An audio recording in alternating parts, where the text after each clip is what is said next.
Literally, as I am making this video and about to release it, Japan are losing 2-0 to Iraq. Absolute bummer. Oh well, either case, making a video, Mushroom Boy, £3, 500 yen, goes into the Minion piggy bank. Remember to smash that like button. We're getting Mushroom Boy, a new Liverpool kit this year. Taihen ne Nihon. Yes, my boy Wataru Endo scored. Only a consolation goal. Hello YouTube, Liverpool fan in Japan here, the Miyazaki man Sai. The Samurai Blue Japan take on Iraq in what is sure to be a firecracker today, because whoever wins this particular match is most likely to top this group. I mean, they both won the opening match, right? 4-2 against Vietnam, for example. I think Iraq won 3-1.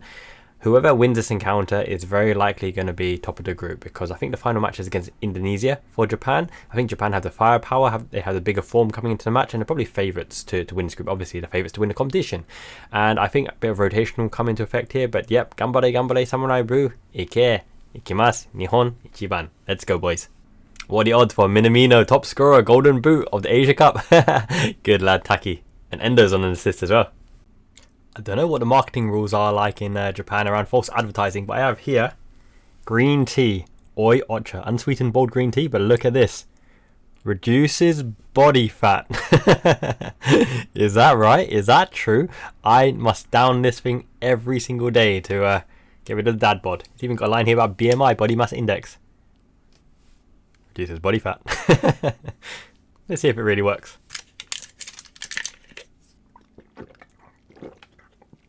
Oh, bitter and strong. I can feel the calories dripping off me. Now that I've lost a lot of calories, it's time to put them back on. We have here Jaga Choco. Now these are crinkled crisps, beautifully shallow fried, amazing bourbon-like chocolate. Fantastic. I think these are one of my favorite exuberant snacks in Japan. My goodness, crinkled premium crisps with Jaga Choco. Just have a look at this.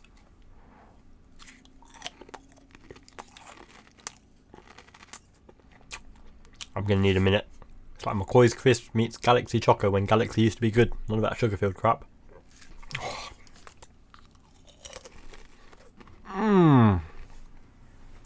Today we're going to talk about Liverpool. And I think Liverpool are probably only 3 signings away from completing the squad to give Jurgen Klopp the strongest Liverpool squad he's ever had. I mean, I should do a separate video on that. In fact, I will. But look at that image that I brought up last time. Just look at the overwhelming quality and talent in that image. Now, to add to this set of players, the personalities, the tactical variations, the ability, you're going to have something special about you, something that tips you over the edge, and a lot of quantities that really make it irresistible for Liverpool to sign you, right? Because if you just go through the goalkeeping list, best keeper in the world, Alisson Becker. Pixulaga, he is an understudy, young Brazilian as well. High hopes, high expectations. He's kind of like a De Gea, right? Very athletic, great agility. Adrian San Miguel, great in the dressing room. He's not going to be here forever, but, you know, does his role, responsibility. Kelleher won't be here forever as well, won't be happy as number 2 forever. But I think lately he's going to buck down into the idea that it might be better to be a Liverpool number 2 as opposed to number 1 elsewhere, maybe for a championship club or a lower Premier League club if they take the punt on him. But his form hasn't been outstanding of late, so his value has diminished somewhat. So we'll see what happens with Kelleher as well. But that batch of goalkeepers for this particular season is very, very confident, very happy. Right back, we don't want to be moving Trent into midfield full time. It's just nonsensical. I made many videos on that. So you've got Trent Alexander-Arnold, possibly the best, most unique right back in the world.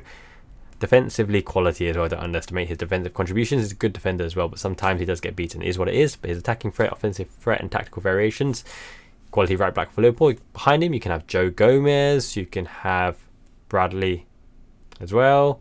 Great things are expected of Calvin Ramsey. Obviously coming back from the injury trail as well, but him and Bradley will be fighting it out for that particular spot as understudy as well. Obviously Gomez is going to be hard to displace, but Gomez is Mr. Versatile and performing well on all positions in the back line. Not even Sepp Vandenberg could play right back if necessary as well. But talking of Sepp Vandenberg, in the middle of that defensive line, the centre backs, you've got Virgil van Dijk, who will obviously be a mainstay. He's the captain of Liverpool FC. Left-sided centre back. Matip's out for the season. Contracts up at the end of the season as well. Will he be replaced, or will Liverpool give him a thank you last contract for a year, extend him, because he has that unique ability. He's a game breaker to break through the lines with his long strides and runs. I don't think the injury will slow him down particularly. He's dominant in the air as well. He actually does score 1 or 2 goals. He's very, very good in the air in both penalty areas. He can run with the ball. His passing's not bad either. He's got confidence, flair, and adaptability, and he would suit a 5th choice centre back an option. So there's an option right there. Obviously, he takes a foreign spot as well. That's something to consider. Joe Gomez, he is an amazing centre back. He's English. He's homegrown.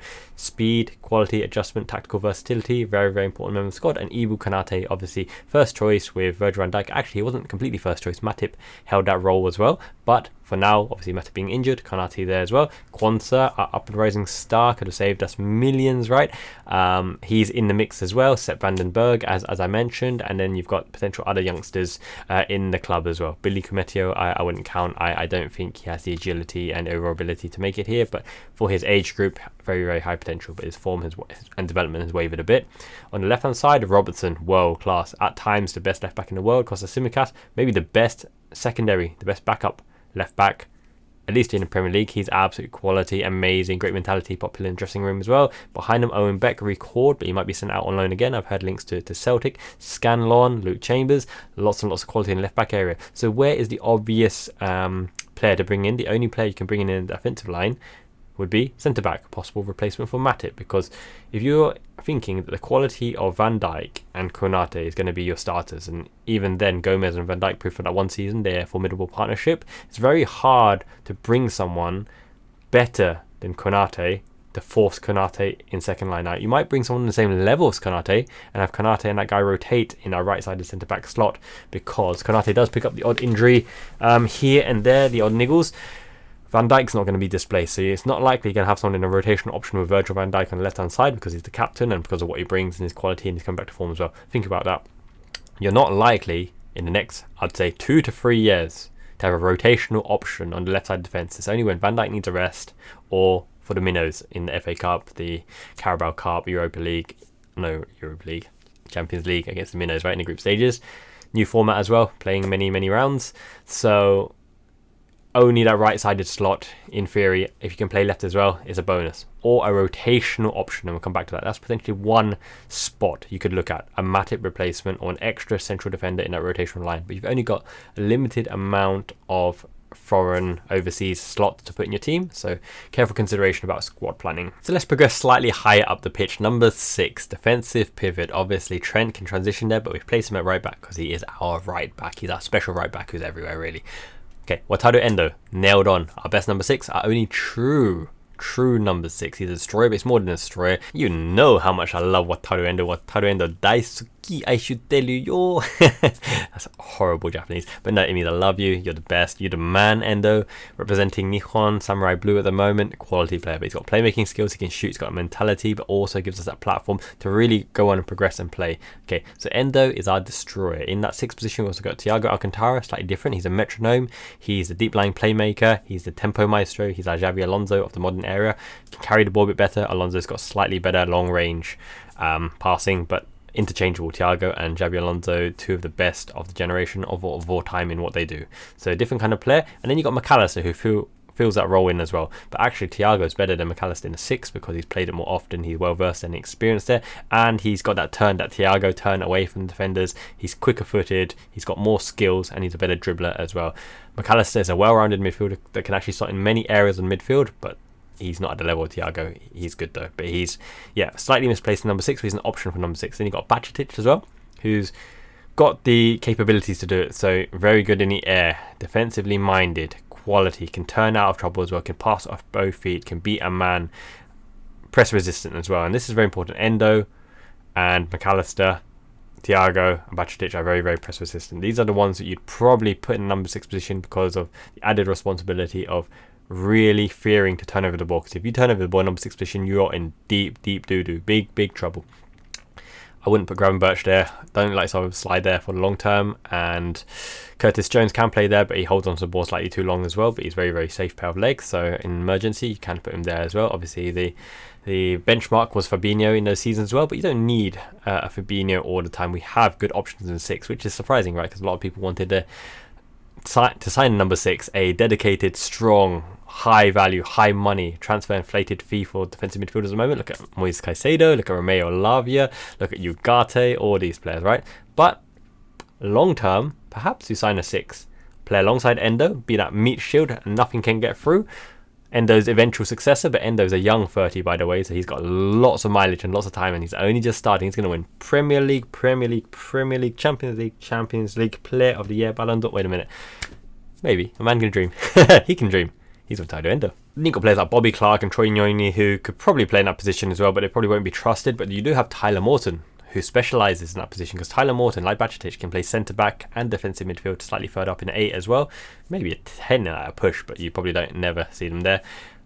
So yeah, Tyler Morton is very interesting. Tyler Morton is kind of like a young Calvin Phillips at Manchester City. He has the passing range, he can dictate the tempo, he can play through the lines, he's composed, but has he got the physicality and the agility to really play against the highest level opposition, against the highest 10s, and keep them under check, hold that defensive line, and basically command that area and tell the players in and around you, the fullbacks and centre-backs, the 8s in front of you, really be the lighthouse who controls that zone, that area. Yet to be seen. So there's one potential signing there, a number 6, a successor to Wataru Endo, or playing alongside him, or offering something different, okay?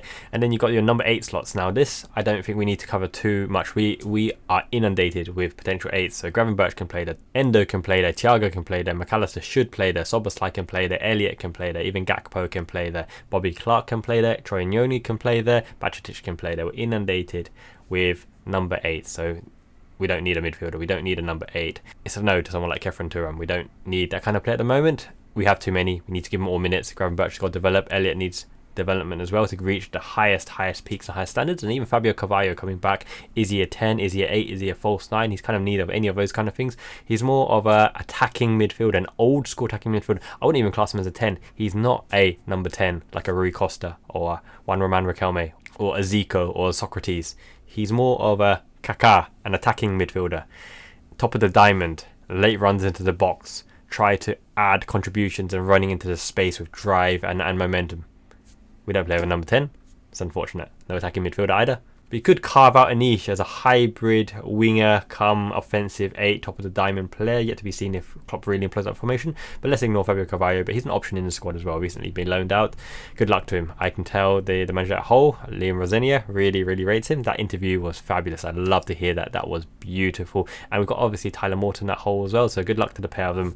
And we've maxed our loans out to them, because I think it's 2 players per club to a different team max. So the boys, do them proud. Okay, and then let's start with the left wing. Now this will be a quick discussion as well. Nunes can play there as an unplayable, unstoppable mammoth juggernaut on the left wing, but he's not a traditional left winger. He likes to cut inside as well onto his strong foot, curl it in, or run down the line and play it across Cisse style, which is just pelt it down the line and pelt it across the box. So he's very prominent there. And Gakpo does something similar as well, without the pace, but some more technicality and probably a better cross. And then Jota can play there as well, and Jota's very plucky and unpredictable. He's a good dribbler as well, and he's a good kind of playmaking wide player. And Lucho Diaz, our only out and out left winger, inverted left winger with a right foot, made popular old school days by Ian Robben, obviously on the right hand side cutting in left foot. So these inverted wingers very popular.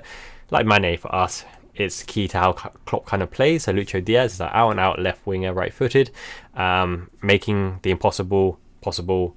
Skill, flair, talent and hard work. And in an emergency, someone like Curtis Jones can fill in that left wing slot, as can Fabio Carvalho. So left wing, we're completely inundated, we're completely fine.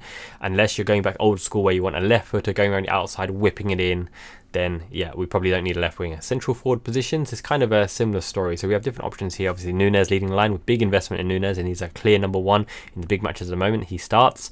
Gakpo as well offers something different, and he's got great shooting ability off both feet and ability to drop deep as well as a shadow striker, not as a false 9, as a shadow striker, and a dummy runner as well. So Gakpo is very prominent there. Diogo Jota causing havoc. He's a poacher, he can sniff the goal, he's the most clinical finisher. You want one ball to drop in the penalty area to any player, it's Diogo Jota, because he gets composure to finish it off either foot. Fantastic player as well.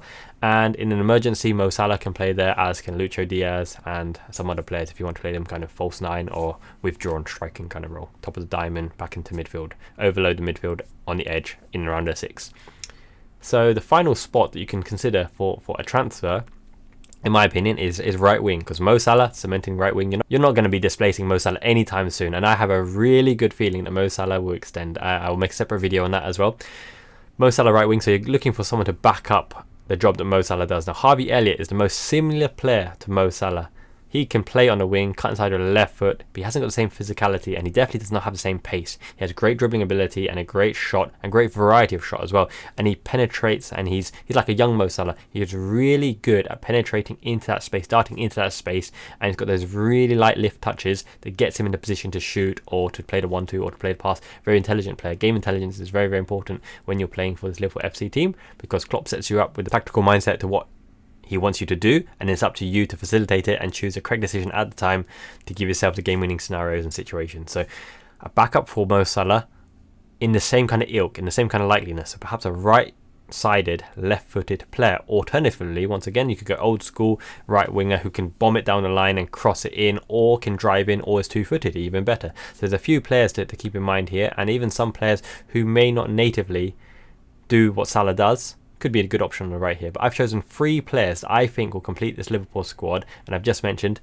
centre-back who can act as a rotation option to Ibu Konate, but probably doesn't start as a starter in our centre-back positions, and that's very difficult to accept, but there are some players available who could do that with good mentality. A defensive midfield player who can learn from Wataru Endo, play with Wataru Endo, but free up McAllister to go into the advanced 8 position. So then your defensive midfield options would be Bajcetic, Thiago Alcantara, Wataru Endo, and this guy. Something about him, bring something extra, bring the youth, bring the energy, bring the passing range, get a goal or two, dictate the tempo, a bit of flair around him. Very popular, these kind of DMs at the moment. Super expensive. Then a right winger who can fill in for Mo Salah and eventually be a successor and take over and hopefully cement that spot and make it his own, because we don't have a clear right winger to back up for Mo Salah at the moment. Ben Doak is progressing nicely, but he's a more traditional winger, darting forward, bombing forward, physicality, take the man on. We have Cade Gordon, who's very technical and very, very able as well. He looks quality. He's coming back from that injury, unfortunate injury to stunt his progress as well, but high hopes for him. He's got the mentality as well, and he really can make a contribution in the first team already. He just needs the chances to display that. Hopefully he gets that relatively soon. And we have Harvey Elliott, obviously the most like-for-like Mo Salah replacement at the moment. And in an emergency, Dominic Szoboszlai, he can play either side as well, but he's probably cemented that right-sided 8 position as the go-to for now, because he's a workhorse. He works hard and he's got technical ability and shooting ability. On the wing, he might be slightly wasted. I'm still keen to see his delivery. Gakpo's delivery from left, Szoboszlai's delivery from right. I haven't seen it enough, but I think it will come depending on the positions that Klopp inverts them to. So I already mentioned the centre-back that I think we should sign. You all know him because I mentioned him before, Ko Itakura. We're in competition with Tottenham Hotspurs right now for Ko Itakura, and he's got a really cheap release clause, like 10 or 13 million, it might even be euros in the summer. You can't activate that now. You bid now, they have no reason to accept or anything like that. When the clause is active, then you place the money, and then it's out of their hands and negotiate directly. Obviously, you can put in the preconditions and you can somewhat tap him up. Endo-san, onegaishimasu. Minamino say good things about Liverpool too. But yeah, basically, Ko Itakura, Bundesliga, the most stylistically similar to the Premier League. He's got a countryman, his captain, Wataru Endo. In fact, he's part of the captaincy squad in Japan as well, because I think sometimes he gets a captaincy armband. I don't know if he's vice captain, but he's at least on that list, 3rd or 4th, maybe even 2nd. Defensively solid. He's decent in the air. Great playing ability. He can carry the ball out, can pass off both feet. He is tactically aware. His mentality is fantastic. He looks a fit for the Premier League. He's got supreme fitness as well. Now, statistics can paint a picture and give you an indication of a player, but they don't tell you everything, because statistics tell you what they have done to date in the systems that they have been employed in to date, with the opposition that they face, and the tactics to contain and congest the opposition and your starting position, and pointing at team and what you're trying to do when you turn over the ball, win the ball, or press the ball. So his aerial stats are okay, not horrible, not amazing, but I'll put it to you this way so it's very, very clear to understand. If you're looking at something like aerial dominance, and Liverpool have a lot of aerial dominance, even Endo dominates in the air, Van Dijk dominates in the air, Konate dominates in the air, Matip dominates in the air, Nunez is okay and decent in the air, even Thiago Alcantara's got a great leap on him as well. If I put it to you, would you take Mertesacker in this team or Matt Hummels? There you go. It's about the player, what they offer as a package. Okay, people are talking about Lisandro Martinez at Man United. Target him, he's short, he's not great in the air. Didn't come to fruition. He's not a liability in a way that everyone can score goals every week against him in the air. He offers so much more, and he's probably Man United's best centre-back at this moment in time. With Harry Maguire. Yeah. No, Varane's dropped off a heel massively. Why? Signing Johnny Evans, desperation signing, but he's the kind of stalwart, knows the Premier League experience. He'll do a job for them as well. And don't envy United. But anyway, I digress. Ko Itakura would be a great signing, but I did mention Ito as well as a possible alternative. Now, Ito has the long-range passing ability. I don't think he's quite as defensively solid as Itakura, and he's definitely not as good as carrying the ball out and playing as a general footballer, but he's still very, very prominent. But I think Ko Itakura is a better fit for Liverpool, and he would take like a fish to water to Premier League, and he'd be happy in a rotational line, rotating with Konate and occasionally filling in for Van Dijk as well. And in an emergency, he can cover the fullback as well, and he can play in defensive midfield, which adds an additional leg. Because imagine Itakura and Endo in front of Van Dijk and Konate. Oh my goodness, two Japanese battle-hardened warriors. Bosh. Konate and Van Dijk can play cards, play trumps or something, you know. Who knows? Yeah. Anyway, we're in competition with Hotspurs at the moment, Tottenham, for Ko Itakura. Now, Ko Itakura would be coming in as a rotational option because it's a hard sell to a player to not start straight away and earn your worth. But even in the Tottenham line, their first choice is Van der Ven and Romero. And people are talking about Van der Ven not being strong aerially, but he's been okay. There's no issue with him. And he's lightning quick as well. Van der Ven has been a very, very good signing. But we suffered from the same problem trying to chase him as people chasing Ko Itakura now. Van der Ven is guaranteed first choice alongside Romero at Spurs. He's never guaranteed first choice in Liverpool. And that's a problem with that kind of signing. You can't have 22 world-class players. It just doesn't work. You can't even have 11 world-class players most likely on a pitch. You need people who can build that chemistry, work together, which is why Gini Wijnaldum was such a treasure. Now, the next signing I want to talk about, and let me just wrap it up by saying, if we got these 3 players in the summer transfer windows, I think you're sacrificing probably the next January transfer window and the next summer transfer window. I think these players probably net would set you back about 160, 170 million pounds total. Okay, and in the next window, next January transfer window, next summer window, you'll probably be looking at offloading some players, trading some players now, but also the youth as well. Bring in the hot potential wonder kids of the future. I'd love to see that. So we're looking at a defensive midfield player who can act as an anchor, act as a pivot, act as part of a double pivot, break the lines, great playmaking ability, great passing range, can cover the pitch coverage, and getting into right channels positioning is super important for a Klopp system. Underrated ability that can cover for pace as well. But if you have a bit of pace, even nicer. Something about you. Not shabby in the air, but we do have aerial dominance, as I mentioned. It's not the most important facet, even though Liverpool are very, very aerially dominant at the moment. And game intelligence and high ceiling and improving year on year. Also, good upbringing in previous academies. Good tactical innovation and flair, depending on who you've trained under. I think we go for this player because he's Premier League proven. And he's taken games by scruff of neck and shown remarkable improvement in this particular season. Douglas Luiz at Aston Villa. He is an absolute key component of Unai Emery's winning squad at the moment. They are doing magical things, and he is a centerpiece of it all. Obviously, Ollie Watkins as well. McGinn's doing well. They have players to come back. But I think Douglas Luiz is a little maestro in the midfield, and he started at the Manchester City Academy. And the fact that he argues with Emery, not in a bad way, but just to say, hang on, I want to do this. I want to learn this. What do you think about this? He just wants to win. He's a winner. He seems a winner to me. He doesn't accept losing. He wants to improve, to be the best that he can be, train hard, work hard, improve year on year, and really add something. And at his age, Brazilian defensive midfielder coming to the squad with a bit of flair. He's got great assists this season as well. He's capable of scoring a goal. He can play off both feet. He covers the pitch. He will not be cheap. There will be big clubs in and after him, but he would be so good alongside Wataru Endo as a rotational option, or next to Endo as well. And I can imagine him holding the fulcrum, that bottom base of the midfield, breaking lines, driving lines with a pass or a dribble. Misdirection, change of pace, change of direction. He's a multifaceted player. He really suits Jurgen Klopp's system, and he can propel himself into 8 positions or cover for Trent when Trent transitions down the wing or into that double pivot 6 position. He can cover the left hand side when Robertson darts or Tsimikas darts as well. He can drop into the back line to allow Virgil van Dijk to ping the ball, Konate to push and do his better imitation of Giraffe Matip. I think Douglas Luiz would be a prominent signing, a very important signing, but he won't be cheap. I would assume minimum £70 million. Yeah, something of that ilk. Okay, previous quotes been around 50 million, but you wouldn't get him for that. He's high potential, high bar, high standard, and came through the Man City Academy. Now, an alternative to him, only if Newcastle get done in because of financial fair play and they have to sell, is Bruno Guimaraes. Now, the difference between Douglas Luiz and Bruno Guimaraes is very much a 6. he starts from a 6. Whereas Douglas Luiz kind of floats between a 6 and a central midfielder, an all-around central midfielder, where the world gravitates around him. He's got his own kind of gravity sphere. Bruno Guimaraes is quality in the 10 and in the 6, and he can do everything that Douglas Luiz can do.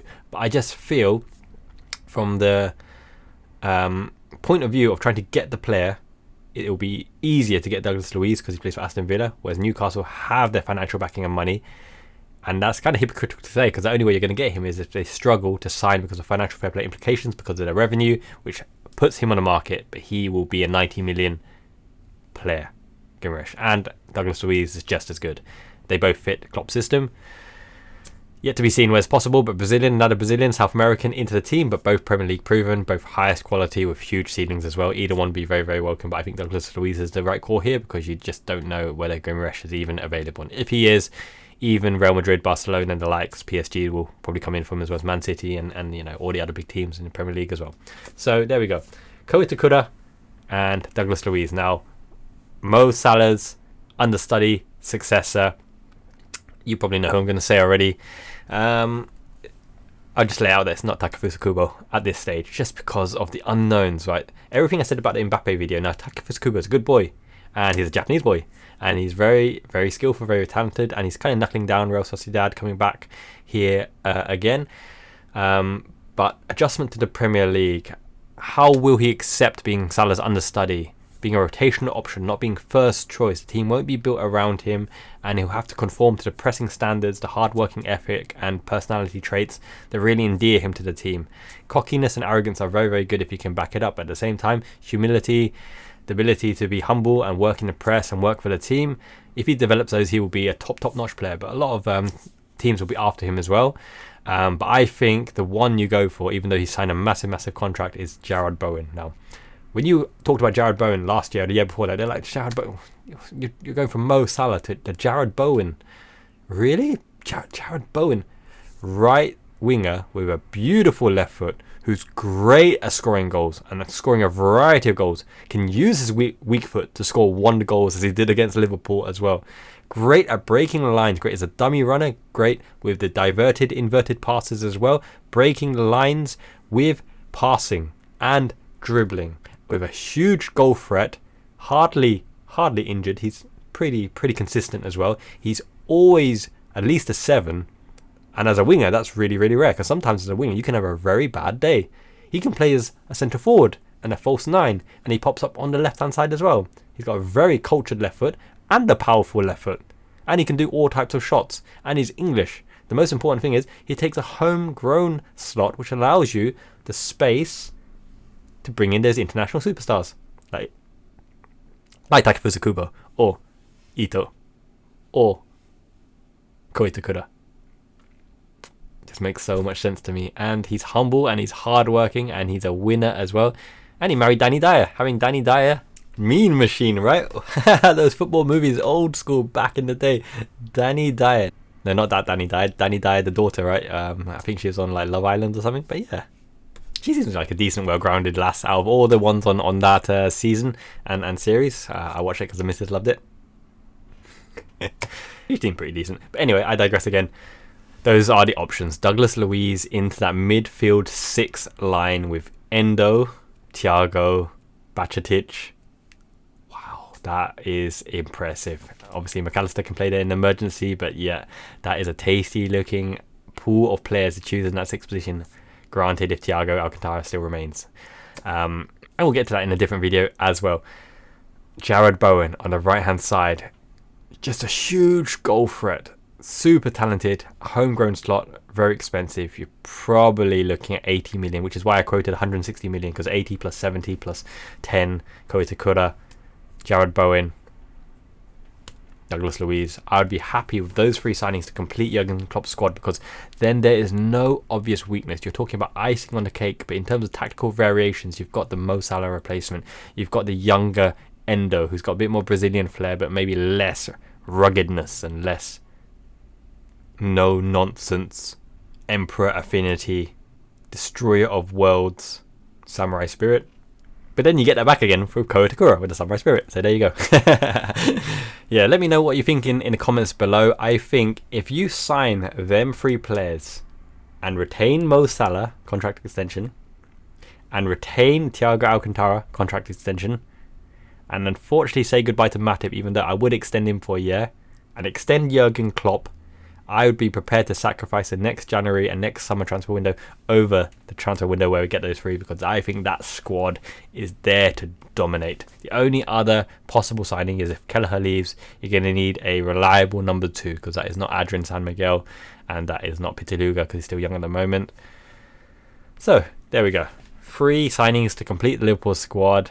Hopefully it wasn't too boring in the fact that I've chosen 2 Premier League players who aren't the most sexy. You want your international flair, Samba, Maya Jama, Jambalaya, Hearts on Fire, Burning Desire, etc, etc. But if all else fails, sign Marco Reus.